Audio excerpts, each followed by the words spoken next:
Sir मैं तो ये है कि हम आदिकाल से जब से ये भारत देश आज़ाद हुआ तब से लगाकर आज कुमार प्रजापति नाम के लोगों को कोई इसी तरह का सरकारी कोई फ़ायदा नहीं मिला। उस उद्देश्य के लेकर हमने हर बार धरना प्रदर्शन जगह जगह हमने हमारे हिसाब से कोशिशें की। हर चुनाव में हमें कभी 2 लाख, कभी 5 लाख, कभी जयपुर इकट्ठे किए, कभी जोधपुर इकट्ठे किए, मगर उसका जो सही हमें दृष्टिकोण मिलना चाहिए पार्टियों की तरफ से वो हमें नहीं मिल रहा। हमें लॉलीपॉप मिल रहे हैं छोटे छोटे। हमारे किसी आदमी को ग्राम अध्यक्ष बना दिया, किसी को कुछ बना दिया, किसी को कुछ बना दिया, बस इतना करके हमारे ऊपर हाथ फेर दिए। हमारी कुल देवी के नाम से एक बोर्ड है सर, जो श्री श्रीयादे माता नाम के से बोर्ड है। देवनारायण बोर्ड बना हुआ है गुर्जर समाज का। उस बोर्ड को संवैधानिक दर्जा मिला हुआ है। संवैधानिक दर्जा का मतलब अर्थ ये है कि कुछ ऐसी होती है जैसे कि मान लीजिए कोई बच्चा पढ़ाई में होशियार है और इस लायक है, उसे सरकारी फ़ायदा मिलना चाहिए, उसमें वो छात्रवृत्ति के रूप में उन बच्चों को योगदान मिलता है। तो सबसे बड़ी हमारी मांग पहली यही है कि हमें वो योजना का लाभ मिले और सरकारी जो अनुदान एक गरीब और एक योग्य व्यक्ति को जो मिले वो हमें मिलना चाहिए। ऐसा नहीं कि भाई हमारी पूरी कुमार जाति को ये सहयोग मिलना चाहिए, नहीं, योग्य जो व्यक्ति है उसके अनुसार हमें अनुपात से हमें उसका भाग मिलना चाहिए। और इसी में हमारी 12 योजनाएं और है।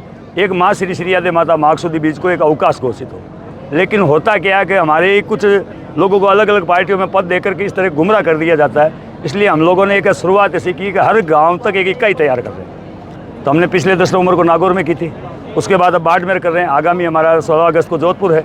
इसी प्रकार हर ग्राम में एक इकाई तैयार कर रहे हैं और फिर इस इकाई को 2027 में जयपुर लेकर जाएंगे और सरकार के समक्ष ये रखेंगे कि हम दलाल नहीं हैं, हम पदों के लालची नहीं हैं, हमारे बच्चे भी RS, IPS, इंजीनियर, डॉक्टर बने, हम उसके लिए प्रयास कर रहे हैं। अगर सरकार हमारी बातें नहीं मानती है तो इस बार जिस किसी भी पार्टी की सरकार होगी उसका हम विरोध करेंगे। हमें पार्टी से कोई मतलब नहीं। मेरा परिचय था, मैं भगवान आराम लिम्बा, समाज सेवी, सेड़वा, चोटन विधानसभा।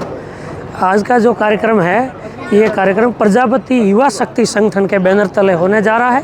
हमारे राष्ट्रीय अध्यक्ष है नारायण जी प्रजापति नागौर। और आज का जो कार्यक्रम है ये पूज्य गुरुवर गोविंद वल्लभ दास जी महाराज, मुख्य संस्थापक श्रीपति धाम नंदनवन राजपुरा सिरोही, पूज्य गुरुवर निर्मल दास जी महाराज भूखा भगत सिंह संतों के सानिध्य में होने जा रहा है। ये कार्यक्रम समाज की जागृति के लिए समय समय पर आयोजित किया जाता रहता है। और पिछली बार नवंबर में नागौर में भव्य कार्यक्रम किया गया और आज ये बाड़मेर में होना जा रहा है। आगामी 16 तारीख को जोधपुर में भी भव्य कार्यक्रम होगा और ऐसे करते करते प्रदेश स्तर पे उसकी अभी तारीख तय नहीं हुई है, जिनका जोरदार बढ़िया राजस्थान भर का सर्व कुम्हार प्रजापति समाज का बड़ा कार्यक्रम होगा। और कार्यक्रम के मुख्य उद्देश्य है समाज एक रहे, संगठित रहे, शिक्षित हो, समाज संस्कारवान कैसे बढ़े, हमारा समाज आगे कैसे बढ़े, विकास की मुख्य धारा से जोड़ने के लिए इस आधुनिक युग को देखते हुए समाज को आगे ले जाने के लिए ये सारा युवा शक्ति संगठन के कार्यकर्ता और समाज बंधु युवा तरुणाई शक्ति लगी हुई है। और इस कार्यक्रम के मुख्य उद्देश्य मूल OBC में ये प्रजापति कुमार समाज बहुत बड़ी संख्या में है, लेकिन जितना हक मिलना चाहिए उतना हमारे समाज को राजनीतिक भागीदारी नहीं मिल रही है। और राजनीतिक भागीदारी, सामाजिक एकता, इन सब चीज़ों को लेकर के कुछ मुद्दे भी हमने तय किए हैं। जैसे हमारे गुर्जर समाज के लिए देवनारायण बोर्ड बना हुआ है, जिनकी छात्रावासें चलती है, गरीब बच्चों के लिए, उत्थान के लिए, शिक्षा के लिए सरकार विशेष फंड देती है, छात्रवृत्ति भी देती है। उसी तर्ज पर हमारे जो श्रीयादे माटी गला बोर्ड बना हुआ है कुमार प्रजापति समाज के लिए, उसको संवैधानिक दर्जा मिले देवनारायण बोर्ड की तर्ज पर, ताकि पिछड़ा हुआ समाज आगे बढ़ सके। और श्रीयादे माता सतयुग के प्रथम चरण में हुई थी, जिन्होंने राम नाम को जिंदा रखा।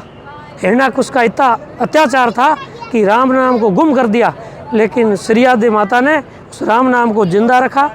जो श्रीयादे नाम से एक राजकीय अवकाश घोषित हो। आज तक भारत में कहीं भी राजकीय अवकाश घोषित नहीं है श्रीयादे के नाम से।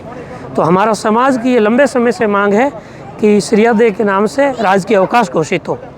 और तीसरी बड़ी बात कि श्रीयादे सतयुग में हुई, जो भारतवर्ष में करीबन कुम्हार प्रजापति सभी लोगों की आराध्य देवी है और सभी समाज बंधु मानते हैं करीबन। तो उनका इतिहास पाठ्यक्रम में शामिल किया जाए, ये हमने मांग भी करी। और पीछे हमने घोड़ा कार्यक्रम करवाया, वह हमारे मंत्री महोदय थे, विधायक महोदय थे, उनसे भी मैंने मांग करी थी कि भाई नेक्स्ट जब विधानसभा सत्र चालू हो तो ये मुद्दे रखे जाए। तो इसको लेकर के नारायण जी के नेतृत्व में हम सब लोग लगे हुए हैं। समाज आगे बढ़े, इसी आशा के साथ।